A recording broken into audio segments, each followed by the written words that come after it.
Hey guys, it's Kevin from Silk Road Recipes, and today I'll be sharing with you my recipe for orange chicken.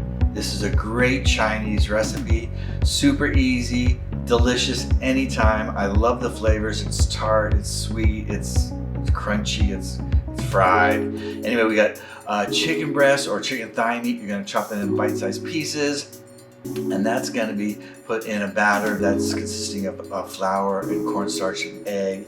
Then we're going to be making the sauce, which has orange juice and white vinegar, and they're going to thicken that with a little cornstarch. There's other ingredients in there, you can read about it. And then we're going to fry up that chicken, and then we're going to pour the sauce over, toss it, and you're going to serve it with chopped green onions and orange segments.